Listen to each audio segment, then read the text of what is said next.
আল্লাহুল আযীম।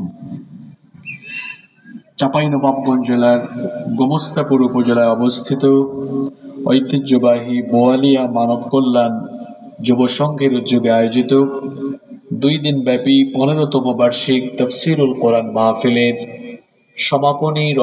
সমাপনী অধিবেশনের মুহতারাম শ্রদ্ধাভাজন সভাপতি, বিশিষ্ট আলেমে দ্বীন, বিশিষ্ট ইসলামী চিন্তাবিদ, শিক্ষাবিদ, এই এলাকার সকলের শ্রদ্ধাভাজন ব্যক্তিত্ব ফাদিলাতুশ শাইখ মুহাম্মদ সাঈদুর রহমান আল মাদানী হাফিজাহুল্লাহ ওয়া রাআহ ওয়া আতালাল্লাহু উমরাহ ওয়া বারাকাল্লাহু ফি হায়াতিহি ওয়া জাআলাহুল্লাহু মিনাল ইবাদিল মুখলিসিন। আমরা সবাই বলি আমিন। মাহফিলে আমার আগে কথা বলেছেন বিশিষ্ট আলেমে দ্বীন ফাদিলাতুশ শাইখ মুহাম্মদ এনামুল হক হাইয়াহুল্লাহ ওয়া আতালাল্লাহু উমরাহ ওয়া বারাকাল্লাহু ফি হায়াতিহি ওয়া তাকাব্বালাল্লাহু জুহুদাহু লিখিদমাতিদ দ্বীন। আমরা সবাই বলি আমিন। মাহফিলে উপস্থিত আমাদের মাথার তাজ শ্রদ্ধাভাজন উলামায়ে কেরাম, এসেছেন বিভিন্ন মসজিদের খুতাবা এবং আইম্মায়ে কেরাম, এসেছেন বিভিন্ন মাদ্রাসার আসাতিদায়ে কেরাম, এসেছেন বিভিন্ন স্কুল কলেজের সম্মানিত স্যারেরা, উপস্থিত রাজনৈতিক সামাজিক নেতৃবৃন্দ, আমার সামনে বসা পিতৃতুল্য সম্মানিত মুরব্বিয়ানে আইজাম, যুগে যুগে আল্লাহর জমিনে আল্লাহর দ্বীন প্রতিষ্ঠায় যারা অগ্রসেনানীর ভূমিকা পালন করেছেন, আমার কলিজার টুকরা প্রিয় যুবক, তরুণ এবং ছাত্র ভাইয়েরা, পর্দার আড়ালে থাকা সম্মানিতা মা এবং বোনেরা, উপস্থিত মিডিয়ার প্রিয় কর্মী এবং সাংবাদিক ভাইয়েরা, প্রশাসন এবং গোয়েন্দা সংস্থার সম্মানিত ভাইয়েরা, প্রিয় বোয়ালিয়া গোমস্তাপুর তথা আমার প্রিয় সম্মানিত চাঁপাইনবাবগঞ্জবাসী, আপনারা সকলে কেমন আছেন? আলহামদুলিল্লাহ, আমিও ভালো আছি গো। আমাদের সবাইকে সুস্থতার সাথে বাঁচিয়ে রেখে আজকের এই সুন্দর, বরকতময়, নান্দনিক এবং জান্নাতি এই আয়োজনে আমাদেরকে শামিল হওয়ার তৌফিক যিনি দান করেছেন, গলার আওয়াজ বড় করে সবাই বলেন তো তিনি কে? সেই মহান রবের জন্য হৃদয়ের সবটুকু ভালোবাসা, আবেগ, অনুভূতিকে উজাড় করে দিয়ে খুশি মনে প্রাণবন্ত আওয়াজে উচ্চ কণ্ঠে কালিমাতুশ শুকর আদায় করে আমরা সকলেই পড়ছি আলহামদুলিল্লাহ। আমার সাথে সকলে পড়েন রব্বানা লাকাল হামদ হামদান কাসীরান তাইয়িবান মুবারাকান ফীহি ইয়া রাব্বি লাকাল হামদু ওয়া লাকাশ শুকরু কামা ইয়ানবাগি লিজালালি ওয়াজহিকা ওয়া আযীমি সুলতানিকা। সবাই মহব্বতে বলেন লাকাল হামদু বিল ঈমান ওয়া লাকাল হামদু বিল ইসলাম ওয়া লাকাল হামদু বিল কুরআন। আমরা আল্লাহ তাআলার শুকরিয়া আদায় করলাম, অতঃপর অসংখ্য অগণিত দুরুদ এবং সালাম পেশ করছি সর্বকালের সর্বযুগের সর্বশ্রেষ্ঠ মহামানব নবিয়্যুনা ওয়া সাইয়্যিদুনা ওয়া কুদওয়াতুনা মুহাম্মাদুর রাসূলুল্লাহ সাল্লাল্লাহু আলাইহি ওয়াসাল্লামের প্রতি, যাকে আল্লাহ তাআলা আমাদের হেদায়াতের জন্য পাঠিয়েছেন। আল্লাহুম্মা সাল্লি আলাইহি আল্লাহুম্মা বারিক আলাইহি। সম্মানিত উপস্থিতি, লক্ষ লক্ষ টাকা ব্যয়ে এত মানুষের কষ্ট, পরিশ্রম, মেহনতের ফলে আয়োজিত হওয়া আজকের এই মাহফিলে বসে আমরা অপ্রাসঙ্গিক, অপ্রয়োজনীয়, অহেতুক কোনো কথা বলে মাহফিলের সুন্দর পরিবেশকে বিনষ্ট করতে চাই না, এবং যেখানে বসে কথা বলছি এই চেয়ারের খেয়ানতও করতে চাই না।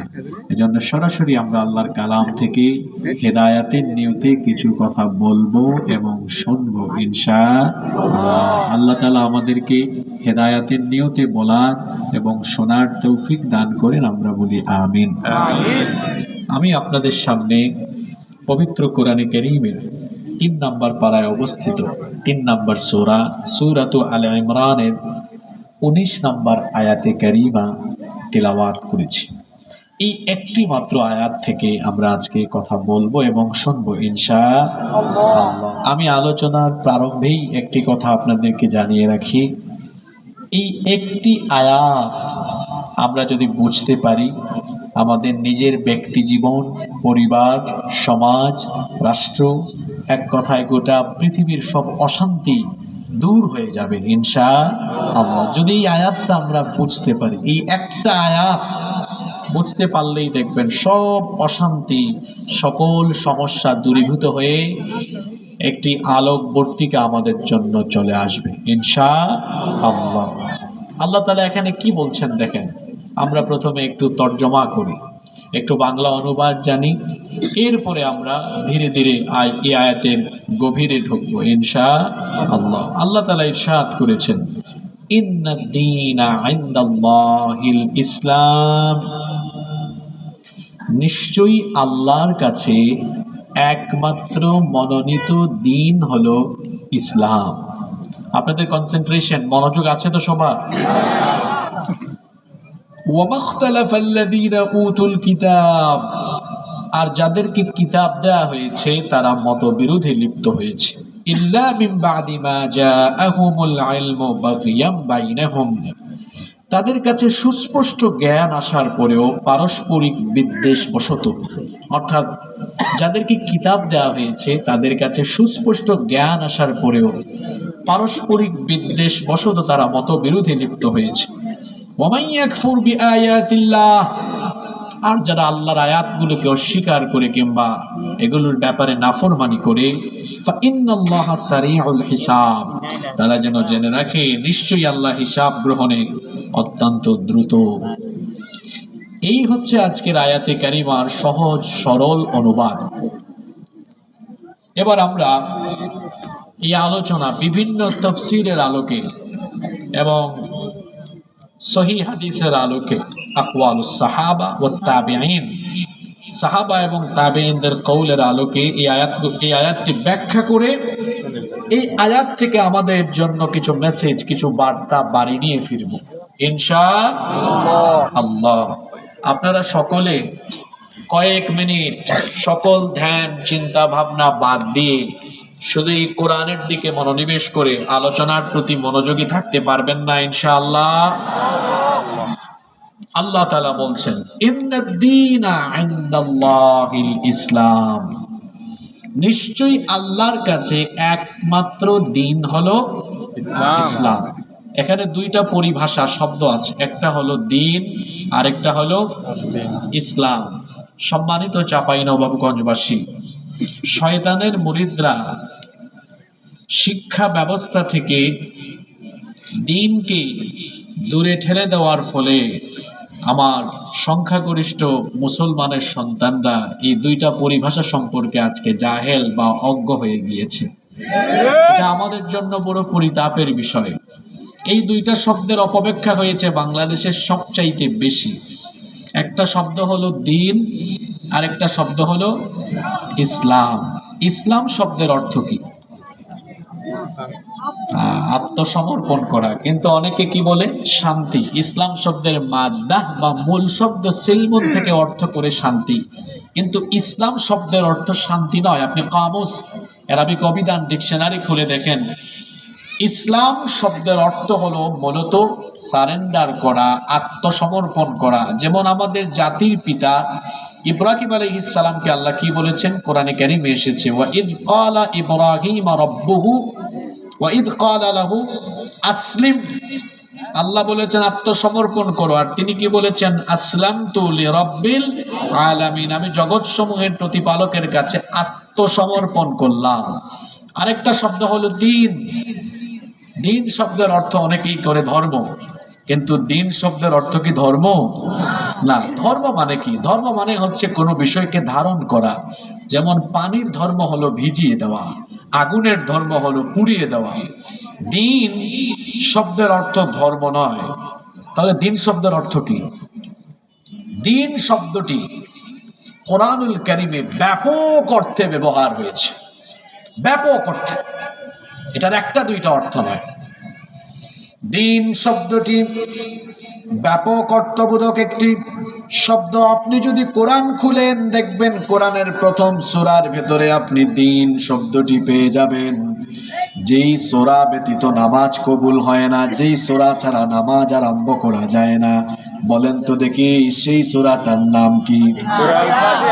সূরাতুল ফাতিহা। এটা হচ্ছে কোরআনে কারীমের উদ্বোধনী সূরা। এই সূরা দিয়ে কোরআনে কারীম শুরু হয়েছে। এই সূরা যখন আপনি তেলাওয়াত করবেন দেখবেন এই সূরার ভেতরেও দিন শব্দটি আছে। দেখেন তো এখানেও দিন, এই শব্দটির অর্থ কি দাঁড়ায়? সওয়াবের নিয়তে আমার সাথে তেলাওয়াত করেন, আলহামদুলিল্লাহি রাব্বিল আলামিন আর রহমানির রহিম মালিকি ইয়াউমিদ্দিন। সকল প্রশংসা আল্লাহর, যিনি জগৎসমূহের প্রতিপালক। এরপরে আল্লাহর পরিচয় দেওয়া হচ্ছে আর রহমানির রহিম, তিনি রহমান, তিনি দয়াবান, তিনি রহিম, মেহেরবান। মালিকি ইয়াউমিদ্দিন, এই যে এখানে ইয়াউমিদ, সবাই বলতে হবে ইয়াউমিদ, দিন শব্দ এসেছে, ভালো করে শোনেন। ইয়াউমিদ্দিন, এখানে দিন শব্দের অর্থ হচ্ছে ইয়াউমিদ্দিন আই ইয়াউমুল জাযাই ওয়াল হিসাব, অর্থাৎ তিনি হচ্ছেন হিসাব বা বিচার দিবসের মালিক। যিনি হিসাব বা বিচার দিবসের মালিক, গলার আওয়াজ বড় করে বলেন তিনি কে? আল্লাহ। তাহলে সূরা ফাতিহায় দিন শব্দের অর্থ কি? বিচার দিবস। জোরে বলেন, কি দিবস? বিচার দিবস। একটা শব্দ দিন, দেখেন তো কোরআনে এটা কত রকমের অর্থে ব্যবহার হয়েছে। আপনি এবার একটু সামনের দিকে আগান। কোরআনে কারিমে সূরা শূরা যখন পড়বেন, সূরা শূরার 21 নম্বর আয়াতে দিন শব্দটি এসেছে। আল্লাহ তাআলা বলছেন, আম লাহুম শুরাকাউ শারাউ লাহুম মিনাদ দীনি মা লাম ইয়াযাম বিহিল্লাহ। আল্লাহ তাআলা বলছেন, তবে কি তাদের সাথে যারা শরীক আছে, তারা যাদেরকে শরীক করছে, তারা কি তাদের জন্য এমন কোন বিধি বিধান ঠিক করে দিয়েছে যার অনুমতি আল্লাহ দেননি? এখানে দিন শব্দের অর্থ করা হয়েছে বিধি বিধান। এখানে দিন শব্দের অর্থ কি করা হয়েছে? আরো শর্ট করে বলে বিধান। দিন শব্দের অর্থ কি? বিধান। আবার আপনি যখন সূরাতুল বাইয়িনা তেলাওয়াত করবেন, সূরা বাইয়িনার 5 নম্বর আয়াতে আপনি দিন শব্দ পেয়ে যাবেন। সেখানে আল্লাহ এভাবে বলেছেন, ওয়ামা উমিরু ইল্লা লিয়াবুদুল্লাহা মুখলিসিনা লাহুদ্দিন حنفاء ويقيموا الصلاة ويؤتوا الزكاة وذلك دين القيمة। এই একই আয়াতের ভেতরে দিন শব্দ এসেছে দুইবার। কথা বুঝে থাকলে বলেন, এই আয়াতে দিন শব্দ এসেছে কয়বার? দুইবার। ওয়ামা উমিরু ইল্লা লিয়াবুদুল্লাহা মুখলিসিনা লাহুদ্দিন। এই যে দিন, এর অর্থ হলো তাদেরকে কেবল এই আদেশই দেওয়া হয়েছে তারা কেবলমাত্র আল্লাহর ইবাদত করবে এবং দ্বীনকে একনিষ্ঠ হয়ে তার জন্য তারা ঠিক করে নিবে। এখানে দ্বীন শব্দের অর্থ হচ্ছে আত-তাআত ওয়াল ইনকিয়াদ। এখানে দ্বীন শব্দের অর্থ হলো আনুগত্য। দ্বীন শব্দের অর্থ হলো আত-তাদাল্লুল ওয়াল খুদু'। দ্বীন শব্দের অর্থ হলো নম্র হয়ে ঝুঁকে পড়ে আল্লাহর আনুগত্য করা, আল্লাহর আনুগত্যের সামনে মস্তককে অবনত করে দেওয়া। সূরা বাইয়িনায় দ্বীন শব্দের অর্থ করা হয়েছে আনুগত্য। কথা বুঝে থাকলে বলেন, এই সূরা বাইয়িনার ভেতরে দ্বীন শব্দের অর্থ কি? পুরুষ মানুষের মতো জবাব দেন। এরপরে আপনি যখন সূরা ইউসুফ পড়বেন, সূরা ইউসুফের ৭৬ নম্বর আয়াতে আপনি দ্বীন শব্দ পাবেন। আল্লাহ তাআলা বলছেন কাযালিকা কিদনা লিইউসুফা মা কানা লিতাখুযা আখাহু ফি দীনিল মালিকি ইল্লা আইয়াশা আল্লাহ নারফাউ দারাজাতিন মান নাশাউ ওয়া ফাওকা কুল্লি যী ইলমিন আলীম। কাযালিকা কিদনা লিইউসুফ, এভাবে আমি ইউসুফের ব্যাপারে কৌশল অবলম্বন করলাম।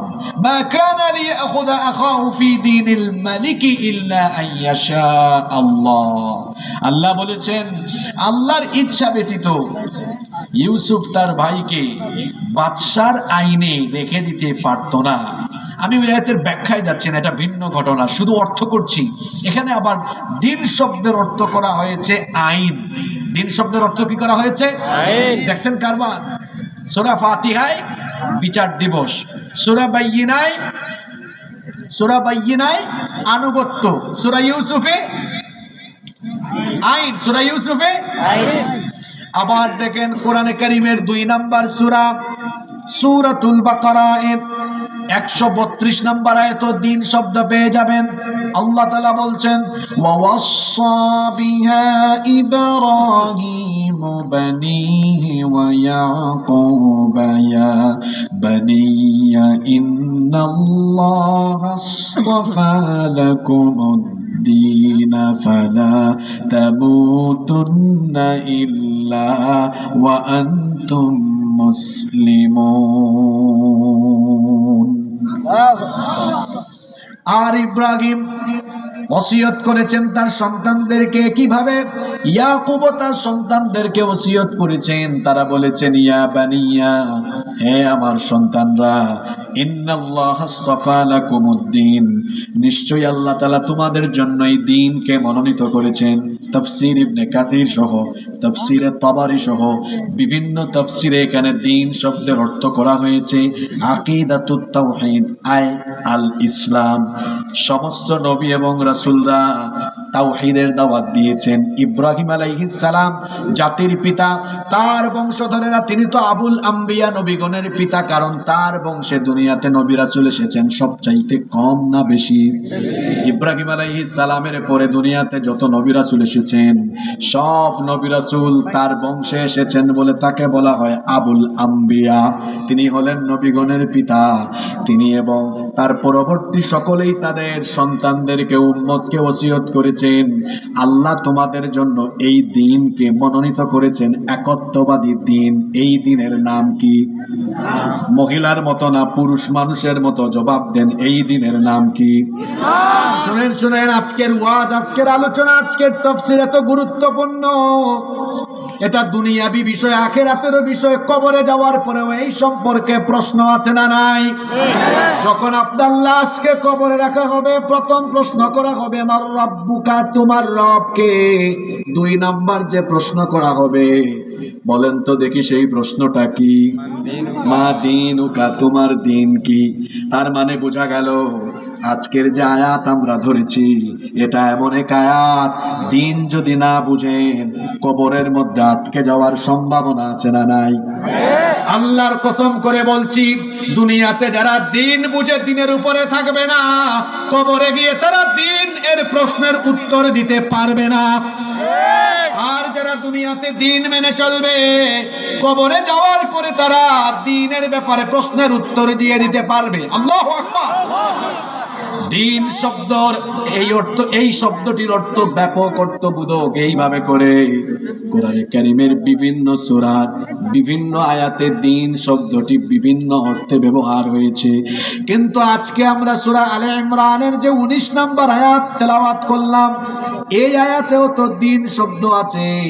এই আয়াতে আল্লাহ বলেছেন ইন্নাদ দীনা ইনদাল্লাহিল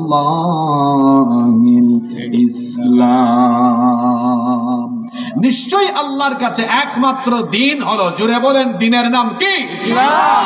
পুরুষ মানুষের মতো জবাব দেন মিয়া, দিনের নাম কি? ইসলাম। ইসলাম। এখানে দিন শব্দের অর্থ কি? মুফাসসিরিনে কেরাম এই আয়াতের তাফসীর করতে গিয়ে দিন শব্দের অর্থ দিয়েছেন আন-নিযামুল কাউনি আল কামিল। আন-নিযামুল কাউনি আল কামিল অর্থাৎ এটি হচ্ছে পরিপূর্ণ পূর্ণাঙ্গ একটি জীবন ব্যবস্থা, যেটাকে আমরা বলি কমপ্লিট গুড অফ লাইফ। পরিপূর্ণ, পূর্ণাঙ্গ, ফুলফিল পরিপূর্ণ জীবন ব্যবস্থার নাম কি? এদিক থেকে আওয়াজ হয় না কেন? পরিপূর্ণ জীবন ব্যবস্থার নাম কি? ইসলাম।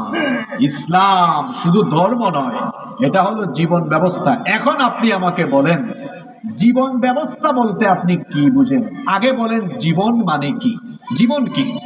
জীবন হলো যেদিন জন্ম নিয়েছি সেই সময় থেকে মৃত্যু পর্যন্ত এই গোটা সময়ের সমষ্টির নাম হলো জীবন। সময়ের সমষ্টির নাম কি? মনে করেন একজন লোক জন্মগ্রহণ করেছে 1980 সালে, মৃত্যুবরণ করেছে 2025 সালে, তাহলে 1980 থেকে 25 পর্যন্ত এই সময়ের সমষ্টির নাম হলো কি? এটা তার জীবন।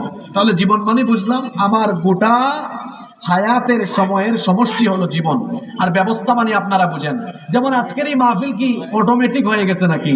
না না না না না না, কমপক্ষে 1-2 মাস আয়োজক কমিটি এটাকে সফল করার জন্য ব্যবস্থাপনা করেছে। তার মানে এখানে আসার আগে চেয়ার আনা হয়েছে, প্যান্ডেল সাজানো হয়েছে, লাইট দেওয়া হয়েছে, মাইক দেওয়া হয়েছে, এগুলো ব্যবস্থা করে তারপরে আয়োজনটা সম্পন্ন হয়েছে। জীবন ব্যবস্থা মানে কি? আপনার জীবনকে পরিচালনার জন্য এই জীবনের যে সকল সেক্টর আছে, সকল সেক্টর ক্ষেত্রগুলোকে পরিচালনা করা, রীতি নীতি, বিধি বিধান, আইন কানুন, অর্থাৎ গোটা জীবনকে আপনার ব্যবস্থাপনা করার, পরিচালনা করার সকল পূর্ণাঙ্গ নীতিমালা বিধান যে দিনের ভেতরে আছে, সেই দিনের নাম কি? ইসলাম। পুরুষ মানুষের মতো বলেন, সেই দিনের নাম কি? ইসলাম। তাহলে জীবন ব্যবস্থা মানে হলো আমার জীবনের জন্য যা কিছু দরকার, আমার জীবনের সকল কিছুর দিক নির্দেশনা, বিধি বিধান যে দিনের ভেতরে আছে, গলার আওয়াজ বড় করে বলেন, সেই দিনের নাম কি? ইসলাম। আপনার ব্যবসা কিভাবে পরিচালনা হবে, এই নীতিমালা ইসলামে নাই? আছে। এত আস্তে বললেন কেন? আছে। যুবক ভাইয়েরা কিভাবে যৌবনকাল অতিক্রম করতে হবে, এই দিক নির্দেশনা ইসলামের ভেতরে নাই তো? আছে। নারীরা কিভাবে জীবন যাপন করবে, এই নীতিমালা ইসলামে নাই তো? আছে। পরিবার কিভাবে চলবে, এই নীতিমালা ইসলামে নাই তো? আছে। আদালত কিভাবে চলবে, এই নীতিমালা ইসলামে নাই তো? আছে। শিক্ষাঙ্গন কিভাবে চলবে, এই নীতিমালা ইসলামে নাই তো? আছে। রাষ্ট্র পরিচালনা কিভাবে হবে, এই নীতিমালা ইসলামে নাই তো? আছে। অর্থনৈতিক ব্যবস্থাপনা কিভাবে হবে, এই নীতিমালা ইসলামে নাই তো? আছে। আপনারা সবাই বলেছেন আছে। তার মানে হলো আমাদের জীবনের সামগ্রিক দিক এবং বিভাগকে পরিচালনা করার পরিপূর্ণ পূর্ণাঙ্গ বিধিবিধান ব্যবস্থাপনা যে দিনের ভেতরে আছে, গলার আওয়াজ বড় করে আকাশ বাতাস ভারী করে বলেন, সেই দিনের নাম কি? ইসলাম। এই দিনের 7টা বৈশিষ্ট্য আজকে কোরআন থেকে তুলে ধরব। কয়টা? 7টা। আল্লাহু আকবার। মা বোনদের পরিমাণ নাকি পুরুষ মানুষের থেকে বেশি, বসতেই পারতেছে না, জায়গা নাই। আমি মা বোনদেরকে বলবো একটু এগিয়ে এগিয়ে চাপাচাপি করে বসেন, সবাইকে জায়গা দেন। আসলে মহিলারা আজকে বেশি এসেছেন, নারীরা সবসময় পুরুষদের থেকে এগিয়ে ছিল। সর্বপ্রথম ইসলাম গ্রহণ করেছেন তিনি কি পুরুষ না নারী? আবার যখন ইসলামের জন্য প্রথম জীবন দিয়ে শহীদ হয়েছেন তিনি কি পুরুষ না নারী? এখন মাহফিলে নারীরা বেশি আসে, এমনকি ইউটিউবে এখন সবচেয়ে বেশি মাহফিল কোরআন তেলাওয়াত পুরুষের থেকে নারীরা শুনে। এটা বড় ভালো আলামত, বড় ভালো আলামত। তার কারণ হলো নারীরা দিন দিন যেভাবে দিন ইসলামের সৌন্দর্যের দিকে ধাবিত হচ্ছে, বোঝা যাচ্ছে বাংলাদেশে আমার এই মা বোনেরা ইসলাম কায়েমে পুরুষের চাইতে এগিয়ে, তারা আগে অগ্রণী ভূমিকা পালন করবে। আল্লাহ আমার চাপাই নবাবগঞ্জের মা বোনদেরকে কবুল করে নেন। মা বোনদেরকে রিকোয়েস্ট করছি, আপনারা একটু যারা দাঁড়িয়ে আছেন জায়গা পাচ্ছেন না, তাদেরকে জায়গা করে দেন। আপনারাও যারা দাঁড়িয়ে আছেন বসে পড়েন ভাই, আজকে অনেক জরুরি আলোচনা হবে ইনশাআল্লাহ। আপনারা আমার দিকে তাকান, কষ্ট হচ্ছে নাকি আপনাদের? কিছুক্ষণ আগেই কিন্তু বলেছি যে দিন ইসলামের কথা বলা হয়েছে। এই দিন ইসলামের কয়টা বৈশিষ্ট্য এখন তুলে ধরবো? জোরে বলেন, কয়টা? 7টা। খুব সুন্দর মাখরাজ আপনাদের। নাম্বার 1, 1 নাম্বার, দিন ইসলামের প্রথম বৈশিষ্ট্য হলো, প্রথম খাসাইস হলো, এটা হচ্ছে দ্বীনুন রব্বানিয়া, এটা হচ্ছে রবের দেওয়া দিন। কথা বুঝে থাকলে বলেন তো, দিন ইসলাম কার দেওয়া? আল্লাহর। এটা হচ্ছে আল্লাহর দেওয়া দিন, এটা হচ্ছে রবের দেওয়া দিন। ইসলামের ভেতরে যত বিধি বিধান আইন কানুন আছে, এই বিধি বিধান আইন কানুন কোন ফেরেশতা তৈরি করে নাই। এমনকি ইসলামের ভেতরে যত বিধি বিধান আছে, কোন পয়গাম্বর সেটা নিজের থেকে রচনা করেন নাই। এই যে দ্বীন ইসলামের প্রধান উৎস হলো কোরআন। আপনারা বলেন তো, কোরআনের একটা কথাও কি, একটা শব্দও কি কোনো মানুষের তৈরি করা নাকি? কোরআনের ভেতরে যা আছে এগুলো কি নবীর তৈরি করা নাকি? তাহলে আমাদের দ্বীন ইসলামের প্রধান যে উৎস এই কোরআন, এটি যার তরফ থেকে এসেছে, গলার আওয়াজ বড় করে বলেন তিনি কে? আল্লাহ। রব্বুল আলামিন বলছেন, ওয়া মা ইয়ানতিকু আনিল হাওয়া ইন হুয়া ইল্লা ওয়াহয়ুন ইউহা। আমার নবী তার মনোবৃত্তির অনুসরণ করে কোনো কথা বলেন না, আমার কাছ থেকে যা ওহী হিসাবে আসে তাই তিনি বলে থাকেন। এই কোরআনে যা আছে সকল কিছু যার তরফ থেকে নাজিল হয়েছে তিনি কে? দ্বীন ইসলামের প্রথম বৈশিষ্ট্য আমরা জানলাম, এটা হচ্ছে দ্বীনুল রব্বানিয়া, এটা রবের দেওয়া দিন। দ্বীন ইসলামের 2 নাম্বার বৈশিষ্ট্য হলো, দ্বীন ইসলাম এটি শুধু আমাদের নবীকে দেওয়া দিন নয়, বরং পৃথিবীর প্রথম নবী বাবা আদম আলাইহিস সালাম থেকে নিয়ে আখেরি নবী মুহাম্মাদুর রাসূলুল্লাহ, আমরা বলি সাল্লাল্লাহু আলাইহি ওয়াসাল্লাম পর্যন্ত দুনিয়াতে যত নবী এবং রাসূল এসেছেন, সকল নবী এবং রাসূলদের দিন হলো ইসলাম। কথা বুঝে থাকলে বলেন তো, সকল নবী এবং রাসূলের দিনের নাম কি? ইসলাম। একজন নবীর দাওয়াতি অ্যাপ্রোচের সাথে আরেকজন নবী কিংবা রাসূলের দাওয়াতি অ্যাপ্রোচ বা সম্বোধনের কোনো অমিল ছিল না, ভিন্নতা ছিল না। সকলের দাওয়াত ছিল এক রকম না 2 রকম। এজন্য আল্লাহ বলেছেন, ওয়ালাকাদ বাআসনা ফি কুল্লি উম্মাতির রাসূলা আন ইবুদুল্লাহা ওয়াজতানিবুত তাগুত। আল্লাহ বলেছেন, অবশ্যই প্রত্যেক উম্মতের জন্য আমি রাসূল পাঠিয়েছি, আর সকলের দাওয়াত একরকম ছিল। সকলেই তাদের উম্মতকে বলেছেন, আনি ইবুদুল্লাহ, একমাত্র ইবাদত করো কার? একজন নবী রাসূলের সাথে আরেকজন নবী রাসূলের দাওয়াতি কোনো অমিল ছিল না, ভিন্নতা ছিল না। সকলের দিন ছিল একরকম, শরীয়ত ছিল ভিন্ন রকম। কথা না কেন? দিন ছিল একরকম, শরীয়ত ছিল ভিন্ন রকম, কিন্তু সব নবীদের দিন ছিল একটা, দিনের নাম হলো ইসলাম। দেখেন তো, এটা আমি বানিয়ে বানিয়ে বলছি না।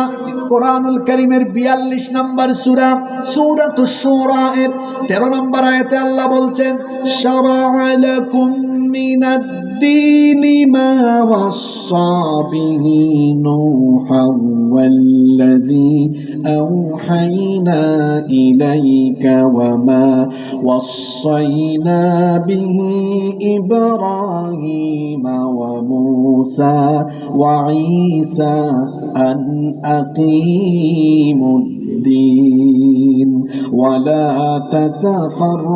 تتفرقوا فيه। আল্লাহ তাআলা বলছেন, তোমাদের জন্য সেই দিনকে বিধিবদ্ধ করে দেওয়া হয়েছে, যেই দিন এর আগের নবী রাসূলদেরকেও দেওয়া হয়েছে। ও নবী, আপনার কাছে যে ওহী নাজিল করা হচ্ছে, এই রকম ওহী এর আগে নূহ আলাইহিস সালামকেও দেওয়া হয়েছিল, ইব্রাহিম, মূসা, ঈসা আলাইহিমুস সালাম, সকলকে একই আদেশ দেওয়া হয়েছিল, আন আকিমুদ্দিন, আমার জমিনে আমার দিন প্রতিষ্ঠা করো। সকল নবী এবং রাসূলদেরকে আল্লাহ একই আদেশ দিয়েছেন, এই জমিনে যার দিন প্রতিষ্ঠা করতে হবে, জুড়ে বলেন তিনি কে? আল্লাহ। দ্বীন ইসলামের 2 নম্বর বৈশিষ্ট্য আমরা জানলাম, এটা সব নবী এবং রাসূলের দিন। কথা বুঝে থাকলে বলেন, সকল নবী রাসূলের দ্বীনের নাম কি? ইসলাম। এক নম্বর বৈশিষ্ট্য মনে রাখবেন, দ্বীন ইসলামের প্রথম বৈশিষ্ট্য হলো এটা দ্বীনুন রব্বানিয়া, এটা রবের দেওয়া দ্বীন। দুই নম্বর হচ্ছে এটা সকল নবী রাসূলের দ্বীন। দ্বীন ইসলামের তিন নম্বর বৈশিষ্ট্য হলো এটা হলো চূড়ান্ত বিজয়ী দ্বীন। দ্বীন ইসলামকে কেউ কিয়ামত পর্যন্ত পরাজিত করতে পারবে না।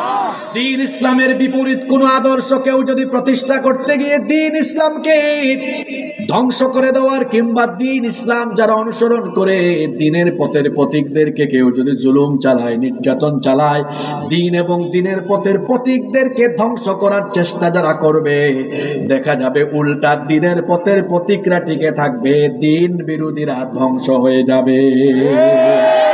রব্বুল আলামিন কোরআনুল কারীমের 61 নম্বর সূরা সূরাতুস সাফাত 9 নম্বর আয়াতের জন্য বলেছেন, হুয়াল্লাযী আরসালা রাসূলাহু বিল হুদা ওয়া দীনিল হক লিইয়ুযহিরাহু আলাদ দীনি কুল্লিহি ওয়ালাউ কারিহাল মুশরিকুন। তিনি হচ্ছেন সেই সত্তা যিনি তার রাসূলকে হেদায়াত আর দ্বীনে হক সহকারে পাঠিয়েছেন। কেন?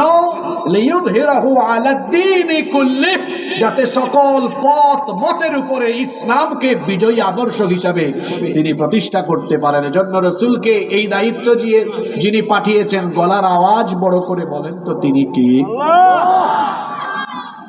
এই দায়িত্ব পালন করতে গিয়ে নবীজি বিরোধিতার সম্মুখীন হয়েছেন। 40 বছর পর্যন্ত মক্কায় নবীজির শিশুকাল, কৈশোরকাল, যৌবনকাল পেরিয়েছে, কেউ নবীজির বিরোধিতা করে নাই। কিন্তু এই দায়িত্ব পালন করা যখন শুরু করেছেন, দ্বীনের প্রচার প্রতিষ্ঠা শুরু করলেন, তখন থেকেই বিরোধিতা, গালিগালাজ, জুলুম, নির্যাতন, তার সাথী যারা ছিলেন তাদের উপরেও নির্যাতন ওরা চেয়েছিল। কাফিরেরা, মুশরিকেরা চেয়েছিল দ্বীন ইসলামকে মক্কা থেকে, পরবর্তীতে চেষ্টা করেছে মদিনা থেকে নিশ্চিহ্ন করে দিবে। কিন্তু দেখা গেল তাদের পরিকল্পনার বিপরীত ঘটে গেল। দ্বীন ইসলাম মদিনায় প্রতিষ্ঠা হলো, অতঃপর মক্কা বিজয়ের মাধ্যমে মক্কায়ও প্রতিষ্ঠা হলো।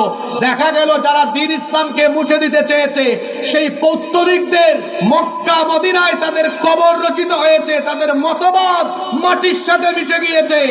কিয়ামত পর্যন্ত এইভাবে করে যারা দ্বীন ইসলামের আদর্শকে ধ্বংস করতে চাইবে, দ্বীন ইসলামের আদর্শকে মুছে দিতে চাইবে, যুগে যুগে তারা জমিন থেকে নিশ্চিহ্ন হয়ে যাবে। দ্বীন ইসলামের পতাকা পথ পথ করে উঠতে থাকবে। এই চেষ্টা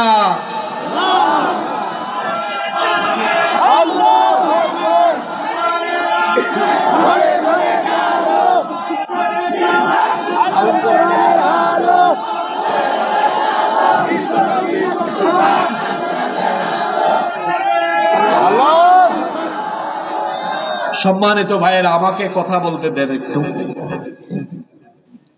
আল্লাহর নবী মক্কায় 13 বছর দাওয়াতি কাজ করেছেন। কাফিররা নবীজিকে মক্কায় থাকতে দেয় নাই, নিপীড়ন করে, নির্যাতন করেছে। আল্লাহর হুকুমে হিজরত করে মদিনায় গিয়েছেন। এবার আপনারা আমাকে উত্তর দেন, নবীজি মদিনায় গিয়ে মদিনার রাষ্ট্র প্রতিষ্ঠা করেছেন, এই রাষ্ট্রের ভিত্তি প্রস্তর স্থাপন করেছেন কি নির্মাণের মাধ্যমে? হয় নাই। নবীজি মদিনায় গিয়ে সবার আগে কি বানিয়েছেন? আরে কি বানিয়েছেন? মসজিদ বানিয়েছেন। জুড়ে বলেন, কি বানিয়েছেন? তার মানে বোঝা গেল ইসলামী ইমারতের মূল ভিত্তি হলো মসজিদ। এই মসজিদটা নবীজির মসজিদ, মসজিদে নববী। নবীজির সেই মসজিদে শুধু কি 5 ওয়াক্ত নামাজ হইতো? আপনারা জানেন না নাকি? নবীজির মসজিদে কি শুধু 5 ওয়াক্ত নামাজ হইতো? শুধু নামাজ নয়, এখানে আহলুস সুফফা থাকতেন। এই মসজিদে কোরআনের দার্স হতো, এখানে বিচার হতো। মদিনার রাষ্ট্রের বেশিরভাগ কার্যাবলী এই মসজিদ থেকে পরিচালিত হতো। আর আমাদের দেশের মসজিদে আমরা কি করেছি? আজানের টাইমে খুলে নামাজ শেষ বন্ধ। এটা হলো আমাদের মসজিদের নমুনা। আর রাসূলুল্লাহ সাল্লাল্লাহু আলাইহি ওয়াসাল্লামের মসজিদে 5 ওয়াক্ত নামাজ হতো, বিচার হতো, বিবাহ শাদী হতো, আকদ হতো। সেখানে বিচার ফয়সালা হতো, কোরআনের দার্স হতো, রসুলের মসজিদে এই রকম কার্যাবলী চলতো। আজকে যখন আমাদের মসজিদগুলোতে নামাজের পাশাপাশি দিন চর্চা হয়, দারসুল কোরআন হয়, দারসুল হাদিস হয়, এক গোষ্ঠী লোক বের হয়েছে, তারা তখন বলে মসজিদে দার্সের নামে রাজনীতি করা যাবে না।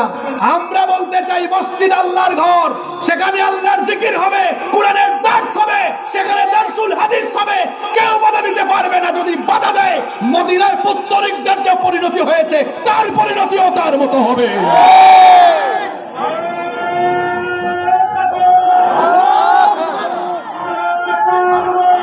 17 বছর দ্বীন ইসলামের বিরোধিতা করতে গিয়ে যারা দ্বীনের বিরোধিতা করেছে তাদের পরিণতি কি হয়েছে তার থেকে শিক্ষা গ্রহণ করুন। এই দেশ মুসলমানের দেশ।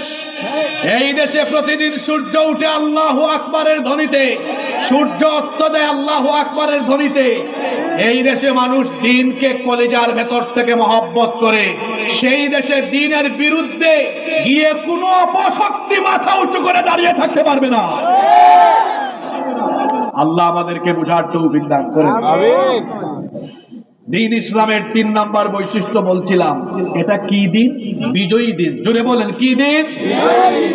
ওই পিছনের মানুষের কি হয়েছে? কথা বলে না কেন? দ্বীন ইসলাম কি দিন? বিজয়ী দিন। তো দিন যদি বিজয়ী হয়, দিনের অনুসারী যারা আমরা হব, আমরা ভয় পাই না কাউকে, আমরা জানি আমরা বিজয়ী, কারণ মুসলমানরাই পৃথিবীতে বিজয়ীর বেশে মাথা উঁচু করে দাঁড়াবে। নাম্বার 4, দ্বীন ইসলামের 4 নম্বর বৈশিষ্ট্য হচ্ছে, এটা হচ্ছে আদ-দীনুন নিহাই। এটা হচ্ছে চূড়ান্ত দিন, ফাইনাল। দ্বীন ইসলামের পরে আর কোন দিন, আদর্শ, বিধিবিধান পৃথিবীতে আসবে না, আর কোন দিন বা আদর্শ চলবে না। এটা কি আমার কথা? জোরে বলেন, আমার কথা। এটা হচ্ছে দীনুন নিহাই, এটা চূড়ান্ত দিন, আল্লাহর তরফ থেকে ঠিক করে দেওয়া। এটা হলো চূড়ান্ত দিন, আল্লাহর তরফ থেকে ঠিক করে দেওয়া। এটা হলো চূড়ান্ত দিন বা জীবন ব্যবস্থা। এই দ্বীন ইসলাম বাদ দিয়ে যারা অন্য কোনো আদর্শ, অন্য কোনো বিধিবিধানের অনুসরণ করবে, এরা দুনিয়ায় যেমন ক্ষতিগ্রস্ত হবে, আখিরাতেও তেমন ক্ষতিগ্রস্ত হবে। এজন্য রব্বুল আলামিন কোরআনুল কারীমের 3 নম্বর সূরা, সূরাতু আলে ইমরানের 85 নম্বর আয়াতে বলেছেন, وَمَن يَبْتَغِ غَيْرَ الْإِسْلَامِ دِينًا فَلَن يُقْبَلَ مِنْهُ وَهُوَ فِي الْآخِرَةِ مِنَ الْخَاسِرِينَ। আর যে ব্যক্তি ইসলাম বাদ দিয়ে অন্য কিছু তালাশ করবে, ফালাই ইউকবাল মিন, এটা তার থেকে গ্রহণ করা হবে না। ওয়া হুয়া ফিল আখিরাতি মিনাল খাসিরিন, আর আখিরাতে সে হয়ে যাবে ক্ষতিগ্রস্ত। মুসনাদে আহমদ এবং বাইহাকি শরীফে হাদিস এসেছে, আল্লাহর নবী বলেছেন, ওয়ালাউ কানা মূসা হাইয়ান, যদি এখন মূসা নবীও জীবিত থাকতেন, মূসা নবী তাওরাতের অনুসরণ না করে তিনি কি করতেন? মা ওয়াসিয়াহু ইল্লা তাবাঈ, মূসা নবীও তাওরাতের অনুসরণ না করে আমি মুহাম্মদ সাল্লাল্লাহু আলাইহি ওয়াসাল্লামের দ্বীন আর তরিকার অনুসরণ করতেন। আল্লাহু আকবার।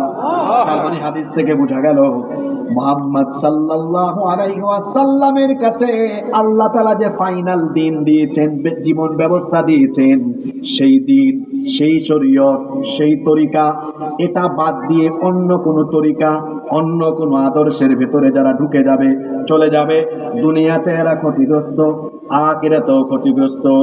যারা এক আল্লাহর উপর ঈমান আনবে, যারা নবীজির উপর ঈমান আনবে, তারা একমাত্র আল্লাহর আনুগত্যের অনুসরণ করে রাসূলের সুন্নাহ মোতাবেক, তরিকা মোতাবেক জীবন চালাবে। এই জন্য তারা আনুগত্য করে আল্লাহ এবং রাসূলের। আল্লাহ এবং রাসূলের বাইরে তারা অন্য কাউকে তাদের আদর্শ হিসাবে গ্রহণ করে না। তারা বলে না অমুক আমার রাস্তার ঠিকানা, তারা এমন বলে না অমুক আমার আদর্শ, তমুক আমার আদর্শ। তারা কোনো নেতা নেত্রীকে তাদের আদর্শ হিসাবে গ্রহণ করে না, কোনো নেতা নেত্রীকে তাদের মডেল মানে না। যারা ঈমান এনেছে তারা মডেল, আদর্শ হিসাবে যাকে গ্রহণ করে তিনি হচ্ছেন মুহাম্মাদুর রাসূলুল্লাহ। সকলে বলি সাল্লাল্লাহু। এখন বলেন তো চাঁপাইনবাবগঞ্জের মানুষ, বলেন দেখি আমাদের আদর্শ কি তথা কথিত কোন নেতা নেত্রী না রাসূল? জোরে বলেন আমাদের আদর্শকে। ওই পিছনের মানুষের কি হয়েছে কথা কয় না কেন? আমাদের আদর্শকে। আরো জোরে বলেন আমাদের আদর্শকে। খুব ভালো একটা দৃশ্য দেখতে পাচ্ছি, অনেক যুবকদেরকে দেখছি। যুবক ভাইরা, আপনাদের গায়ে শক্তি বেশি তো, এই জন্য অনেকে তার নিজের ক্ষমতার সিঁড়ি বা হাতিয়ার হিসাবে আপনাকে টার্গেট করে কিছু টাকা পয়সা, বিরিয়ানি আর জিলাপি দিয়ে তার মিছিলের সামনে পিছনে আপনাকে চামচার মতো ব্যবহার করতে চায়। খবরদার, কারো স্বার্থ সিদ্ধির জন্য আপনার এই তারুণ্য আর যৌবনকে তার কাছে সুপর্দ করবেন না। আমার এই তারুণ্য, আমার এই যৌবন, আমার এই ঘাম, আমার এই শ্রম, আমার এই রক্ত, আমার এই জীবন কোন নেতা নেত্রীর চামচামি করার জন্য দেওয়া হয় নাই। বি এ প্রেস্টিজিয়াস পারসন, ব্যক্তিত্ববান হন। আপনার তারুণ্য, আপনার যৌবন, আপনার ঘাম, শ্রম, রক্ত, জীবন যদি দিতেই হয় কোন নেতা নেত্রীর চামচামির জন্য নয়, এই তারুণ্য এই যৌবনকে বিলিয়ে দিব আল্লাহর জমিনে আল্লাহর দ্বীন কায়েমের জন্য। আমার এই ঘাম, এটা যে কারো জন্য আমি তো যে কারো জন্য এক ফোঁটা ঘামও ফেলতে পারি না। চিন্তা করে ঘাম ঝরাবো, চিন্তা করে আমার শরীরের শক্তি খরচ করব। আমি আমার জীবনের সবটুকু বিলিয়ে দিব কার জন্য? জোরে বলেন কার জন্য? সুতরাং যারা আমাদেরকে ডাকবে যে আমাদের চামচামি নয়, আমাদের চামচামি নয়, বরং আল্লাহ আর রাসূলের দ্বীন প্রচারে আমাদের সাথী হয়ে যাও, তাদের সাথে আমরা আছি না নাই? সম্মানিত ভাইয়েরা, দ্বীন ইসলামের 4 নাম্বার বৈশিষ্ট্য হলো এটা হচ্ছে চূড়ান্ত দ্বীন। এর বাইরে আর কোনো দ্বীন। কষ্ট হচ্ছে নাকি আপনার? নাম্বার 5, দ্বীন ইসলামের 5 নাম্বার বৈশিষ্ট্য হলো এটি হচ্ছে বিশ্বজনীন, এটি হলো সার্বজনীন। দ্বীন ইসলাম কোনো আঞ্চলিক দ্বীন নয় যে শুধুমাত্র কোনো একটি দেশ, মহাদেশ বা অঞ্চল বা জনপদের দ্বীন, এটা এমন নয়, বরং এটা হলো সার্বজনীন, এটা হলো বিশ্বজনীন। এই দ্বীন এসেছে সকল মানুষের জন্য। আল্লাহর পরিচয় তিনি রব্বিল আলামিন, তিনি জগৎ সমূহের প্রতিপালক, তিনি রব্বিন নাস, তিনি মানুষের রব। আর নবীর পরিচয় হলো রাহমাতাল লিল আলামিন, তিনিও হলেন জগৎ সমূহের রহমত, তিনি হচ্ছেন সকল মানুষের জন্য প্রেরিত নবী। এই জন্য তো আল্লাহ বলেছেন ওয়া আরসালনাকা লিন-নাসি রাসূলা ওয়া কাফা বিল্লাহি শাহীদা। কোরআনের 4 নম্বর সূরা, সূরা নিসা 79 নম্বর আয়াত। আল্লাহ বলেছেন ও নবী, আপনাকে আমি তামাম দুনিয়ার সব মানুষের জন্য নবী বানিয়েছি। সুবহানাল্লাহ পড়বেন না? আল্লাহ সব মানুষের রব, তেমনি নবী ও সকল মানুষের নবী। তাহলে এই দৃষ্টিকোণ থেকে আবার দেখেন কোরআন, এই কোরআন কি শুধু মুসলমানের জন্য? এটা সাম্প্রদায়িক নয়, সার্বজনীন। হুদাল লিন-নাস, এটা হিন্দু, বৌদ্ধ, খ্রিস্টান, জৈন, ইহুদি, পৃথিবীতে যত ধর্ম, বর্ণ, বৈচিত্র্যের মানুষ আছে সকলের মহাগ্রন্থের নাম কি? হুদাল লিন-নাস, এটা মানুষের জন্য হেদায়েতের কিতাব। তাহলে এই দৃষ্টিকোণ থেকে আল্লাহ মানুষের রব, তিনি সব মানুষের রব। রাসূল সব মানুষের রাসূল, তিনি সব মানুষের নবী। কোরআন সব মানুষের। এই দৃষ্টিকোণ থেকে আমরা বলছি যে দ্বীন ইসলাম এটা কি শুধু সাম্প্রদায়িক কোন সম্প্রদায়ের না সার্বজনীন? জোরে বলেন। যুবকদের কি হইল, বুড়া মানুষের মতো আওয়াজ কেন? দ্বীন ইসলাম হলো সার্বজনীন। জোরে বলেন কি জনীন এবং বিশ্বজনীন। কি জনীন? সার্বজনীন এবং দ্বীন ইসলামের কয়টা বৈশিষ্ট্য বলবো বলছিলাম? 7টা। বলছি কয়টা? একটু রিভিশন দেন। 1 নাম্বার বলেছিলাম দ্বীন ইসলামের প্রথম বৈশিষ্ট্য এটা দ্বীনুন রব্বানিয়া, এটা কার দেওয়া দ্বীন? আল্লাহর দেওয়া। 2 নাম্বার দ্বীন ইসলাম এটা সকল নবী রাসূলদের দ্বীন। 3 নাম্বার এটা হচ্ছে বিজয়ী দ্বীন। 4 নাম্বার এটি হচ্ছে ফাইনাল, চূড়ান্ত দ্বীন। 5 নাম্বার এটি হচ্ছে সার্বজনীন এবং বিশ্বজনীন। 6 নাম্বার দ্বীন ইসলামের 6 নম্বর বৈশিষ্ট্য হলো এটা এমন দ্বীন এটা এমন পরিপূর্ণ এবং পূর্ণাঙ্গ, এখান থেকে কেউ কিছু কমাতে পারে না, কেউ কিছু বাড়াতেও পারে না। আপনাদের দেশ 71 সালে স্বাধীন হওয়ার পরে 2025 পর্যন্ত রাষ্ট্র পরিচালনায় যে সংবিধান ব্যবহার হয়, এটা এখন পর্যন্ত মোট সংশোধিত হয়েছে 17 বার। 54 বছরে পরিবর্তন, সংযোজন, বিয়োজন তথা এইটাকে সংশোধন করা হয়েছে 17 বার। আর কোরআন নাজিল হয়েছে 1500 বছর আগে। এই 1500 বছরের ভেতরে কোরআন সংশোধন হয়েছে কতবার?